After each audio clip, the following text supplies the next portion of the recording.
Degree তৃতীয় বর্ষের শিক্ষার্থীদের অনলাইন ক্লাসে স্বাগতম জানাচ্ছি।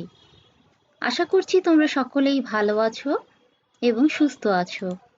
আজকে আমি আলোচনা করব তোমাদের ষষ্ঠ পত্র অর্থাৎ সলিড স্টেট ফিজিক্সের প্রথম অধ্যায় থেকে। আলোচ্য বিষয় হলো ল্যাটিসের আন্তঃতলীয় দূরত্ব। আলোচনায় আছি আমি মেহেরুন্নেসা, সহকারী অধ্যাপক, পদার্থবিজ্ঞান বিভাগ, টঙ্গী সরকারি কলেজ। ল্যাটিসের দুটো তলের মধ্যে যে দূরত্ব সেটাকে বলা হয় আন্তঃতলীয় দূরত্ব। আর মিলার সূচক সম্পর্কে আমি গত ক্লাসে আলোচনা করেছিলাম। আমরা এইচ কে এল এর মাধ্যমে মিলার সূচক প্রকাশ করে থাকি। আজকে এই এইচ কে এল এর মাধ্যমে ল্যাটিসের আন্তঃতলীয় দূরত্ব নির্ণয় করব। কোনো একটা ল্যাটিস বিন্দুকে আমরা মূলবিন্দু ধরি ও এই মূলবিন্দু দিয়ে একটি তল গিয়েছে আমরা কল্পনা করি। এই তল থেকে কিছু দূর সামনে আরেকটি তল আমরা কল্পনা করি। এখন এই যে তলটি নিলাম এবং এই যে তলটি নিলাম, এই দুটোর মধ্যবর্তী লম্ব দূরত্বটাই হবে আন্তঃতলীয় দূরত্ব।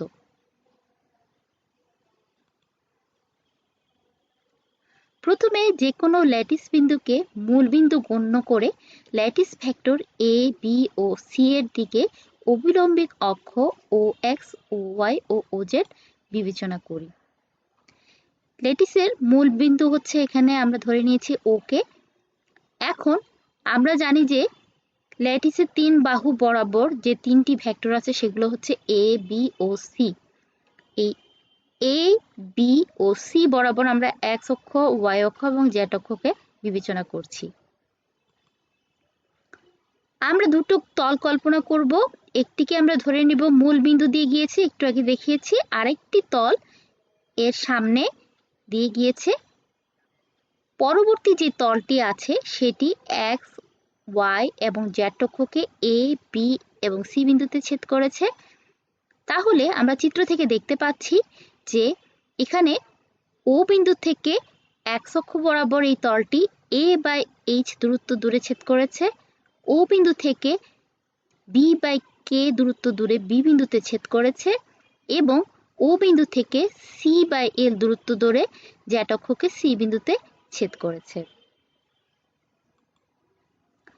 মূল বিন্দু হতে এক্স ওয়াই জেড তলে ও এন লম্ব টানি, এটা হচ্ছে মূল বিন্দু। এই মূল বিন্দু হতে এই যে উপরে যে তলটি আছে সেটার উপরে আমরা একটা ও এন লম্ব টেনেছি। আর আমি বলেছিলাম মূল বিন্দু দিয়ে একটি তল গিয়েছে এবং সামনে আরেকটি তল গিয়েছে। দুটো তলের মধ্যবর্তী লম্ব দূরত্বটাই হচ্ছে এখানে নির্ণয় দূরত্ব। যেহেতু আমরা এখানে ও এন লম্ব টেনেছি, ও এন সমান এখানে ডি ধরেছি, এই ও এন সমান ডি হবে নির্ণয় দূরত্ব।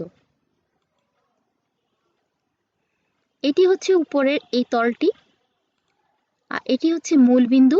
এই মূল বিন্দু থেকে আমরা এই ও এন লম্বটি টেনেছি। এখন এই লম্বটি টানার কারণে এই কোণটি হবে এক সমকোণ।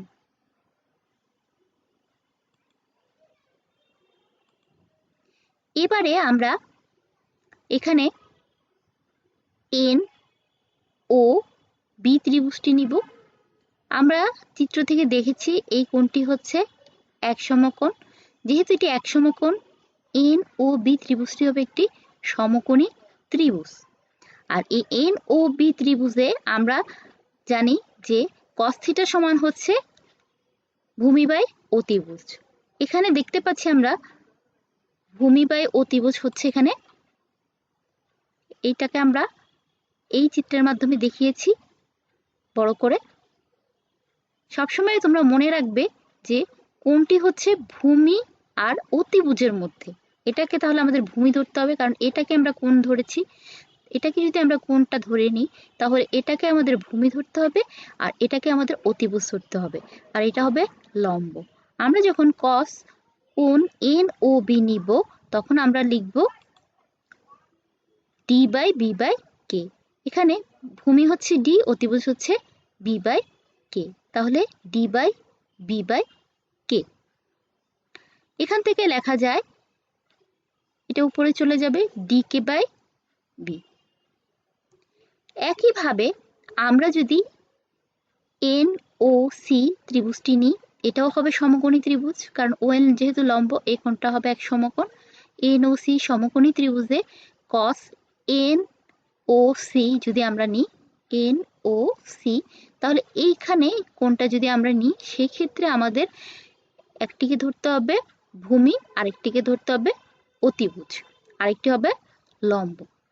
ঠিক একই রকম করে আমরা তাহলে লিখতে পারি কস কোণ N O C is equal to ভূমি বাই অতিভুজ, অর্থাৎ ডি বাই সি বাই এল।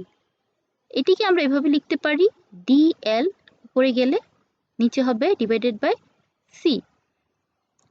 একইভাবে এন ও এ, এটিও একটি সমকোণী ত্রিভুজ। এখানে আমরা দেখতে পাচ্ছি এন ও এ, এটি একটি সমকোণী ত্রিভুজ।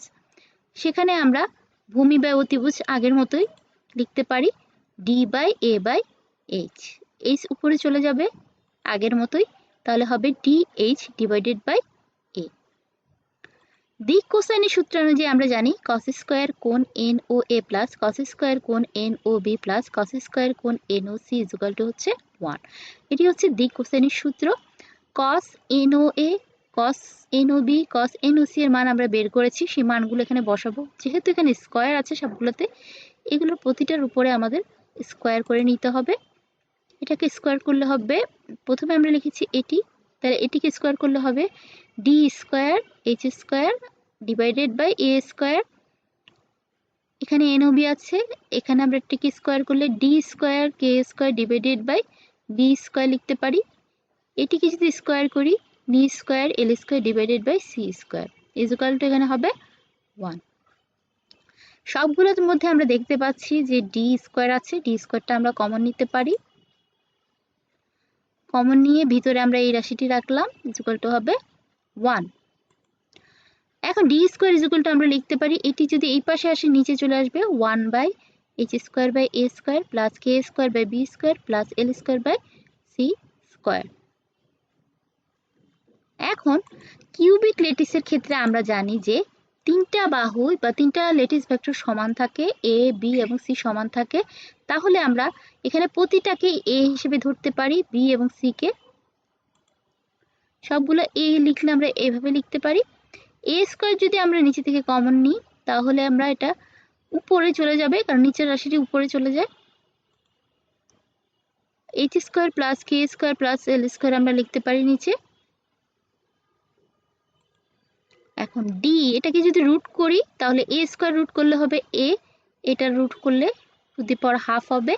আর আমরা এখানে এইচ কে এল লিখেছি, কারণ হচ্ছে এখানে আমরা এইচ কে এল রাশির মাধ্যমে প্রকাশ করেছি সেজন্য।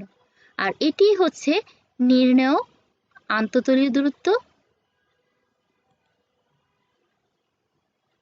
ধন্যবাদ তোমাদের সবাইকে, ভালো থেকো সবাই।